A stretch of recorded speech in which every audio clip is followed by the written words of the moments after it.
Vem comigo, futuro servidor, agora sim, no nosso artigo 342, crime de falso testemunho e falsa perícia. Quando eu estudei contigo os crimes contra a administração pública, eu falei, esses são crimes particulares, esses são crimes praticados por funcionário público. Nos crimes praticados por funcionário público, eu falei que eram crimes de mão própria, ou seja, só servidores poderiam tratar sobre aquele assunto. Tudo bem? Lindo isso, né? Maravilhoso.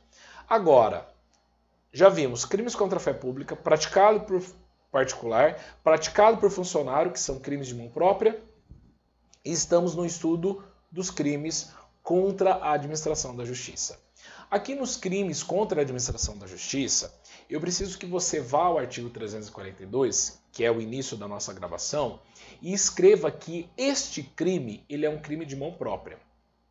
Então anote aí que este crime é um crime de mão própria. Paixão, o que significa um crime de mão própria? Significa que só testemunha, só perito, contador, tradutor ou intérprete em processo judicial pode cometer este crime. Então, vem comigo no texto da lei, enfatizando que não é só em processo judicial. Ó, é um crime de falso testemunho. É um crime de falso testemunho ou falsa perícia. Ó, falso testemunho ou falsa perícia, tá? E ele fala assim, fazer uma afirmação falsa, negar ou calar a verdade. Então a dica é fazer uma afirmação falsa, negar ou calar a verdade, como testemunha, perito, contador, tradutor ou intérprete em um processo judicial ou administrativo, inquérito policial ou em juízo arbitral.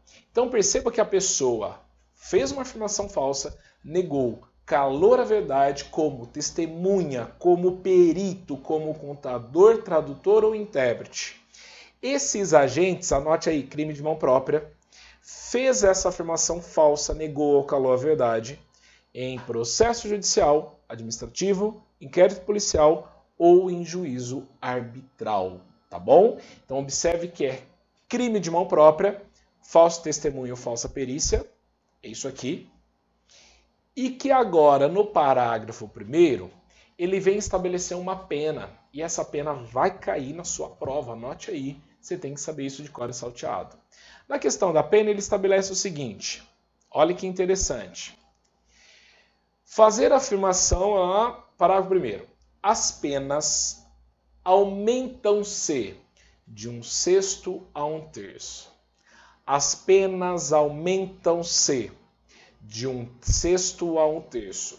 Se o crime é praticado mediante suborno, grave aí, suborno, ou com o fim de obter prova destinada a produzir efeito em processo penal ou em processo civil, percebo que aqui na qualificadora ele só fala processo penal e processo civil. Ele não fala inquérito, ele não fala processo administrativo, ele fala processo penal e processo civil. Que tem como parte entidade da administração direta ou administração indireta. Então você tem que gravar comigo que neste crime há um aumento da pena de 1/6 a 1/3. Gravou? 1/6 a 1/3. Se for praticado mediante suborno, suborno, e se o objetivo dessa mentira, desse calar a verdade, for para produzir provas no processo civil, no processo penal, que tenham como partes a administração direta ou a administração indireta, tá bom? Então, isso tem que gravar porque vai cair na sua prova. Regrinha do parágrafo 1º. E este fato deixa de ser punível, olhem só, o fato deixa de ser punível se antes da sentença ou no processo em que ocorreu o ilícito, o agente se retrata ou declara a verdade. Então, o agente, olha só, o fato deixa de ser punível se antes da sentença no processo em que ocorreu o ilícito, o agente se retrata ou declara a verdade. Tudo bem? Então isso aqui tem que estar na ponta da língua. O fato deixa de ser punível se antes da sentença no processo em que ocorreu o ilícito, o agente se retrata ou declara a verdade. Eu estou diante de uma hipótese de extinção de punibilidade. O que é a extinção de punibilidade? Crime existe, só que eu vou finalizar, vou extinguir a pena. Isso é a extinção de punibilidade, tá bom? Então o fato deixa de ser punível. Não é que o fato deixa de ser crime, o fato deixa de ser punível. Cuidado com este peguinha aplicado pela banca Vunesp. A Vunesp já colocou, o fato deixa de ser punível se antes da sentença no processo em que ocorreu o ilícito, o agente se retrata ou declara a verdade. É esta a ideia central. Tá bom? Maravilha!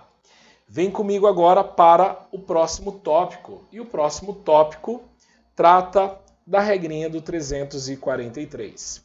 Observe que aqui o objetivo é a corrupção, né? Eu quero corromper qualquer uma dessas pessoas aqui. Então, o 342, eu vou punir o falso testemunho e a falsa perícia. O 343, eu dou ou ofereço ou prometo dinheiro ou qualquer outra vantagem à testemunha, perito, contador, tradutor ou intérprete para fazer uma afirmação falsa, negar, calar a verdade em depoimento pericial, cálculos, tradução ou interpretação. Então, dar, oferecer, prometer qualquer vantagem a testemunha, perito, contador, tradutor ou intérprete para fazer afirmação falsa, negar, calar a verdade em depoimento, perícia, cálculo, tradução ou interpretação. Moral da história, o 343 ele quer punir aquela pessoa que quer desviar, quer tirar a testemunha, o perito, o contador, o tradutor, tirar essa galera que a gente estudou no 342 do bom caminho. Eu quero punir aqui a pessoa que quer corromper. É essa a ideia do 343, tá bom? Eu quero punir quem tem a intenção de corromper, beleza? Então, sem viajar na maionese, é esse o objetivo, tem que estar claro esta observação aqui.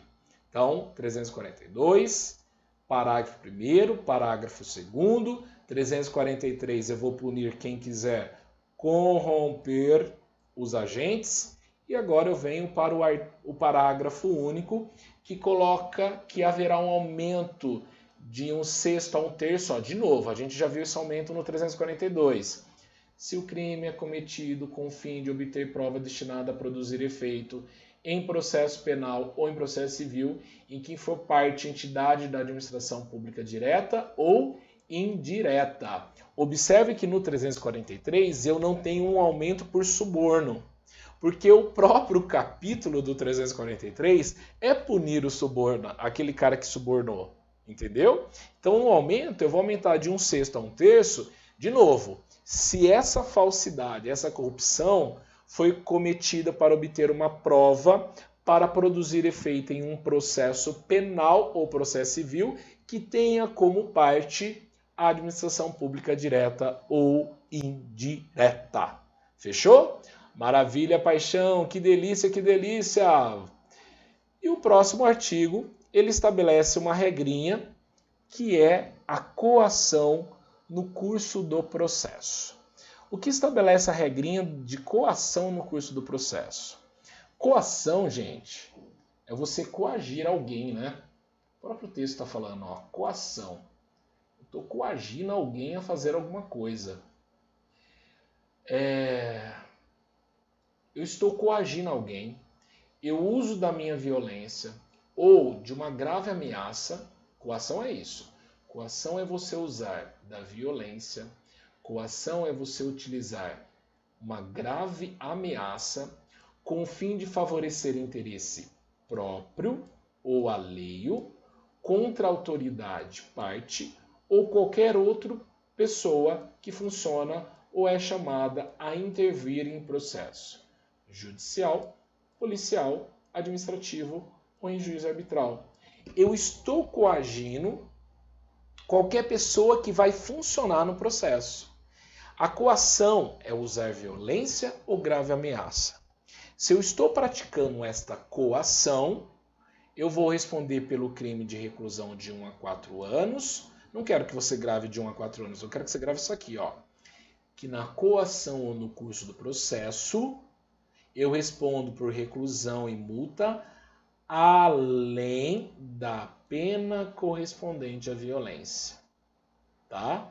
Além da pena correspondente à violência. É essa a ideia que você tem que ter aqui estabelecido. Tem uma sequência lógica tudo isso, Alex? Só para eu entender? Sim, tem uma sequência lógica. Ó a sequência lógica. 342. Estou protegendo o processo daquele cara que vai mentir no processo como testemunha, perito, contador, tradutor e intérprete. Aumento a pena de 1/6 a 1/3 se é praticado mediante suborno ou com o objetivo de obter uma prova destinada a produzir efeito em processo penal ou processo civil. Parágrafo 2º, eu estabeleço a possibilidade de retratação no processo à extinção de punibilidade. 346, eu vou punir o corrupto, aquele que quer desviar do caminho o cara que tem que atuar no processo. Aplico a pena de 1/6 a 1/3, se tiver como parte entidade da administração pública direta e indireta e tiver que atuar em processo penal e processo civil. E no artigo 344, o cara não conseguiu subornar em dinheiro, ele está coagindo. Então eu vou punir aquele que está usando de violência, aquele que está usando de ameaça, com o fim de favorecer o interesse próprio à lei contra uma autoridade, com parte ou qualquer outra pessoa que funciona no processo. Responde por uma pena de 1 a 4 anos e, além disso, a pena correspondente à violência.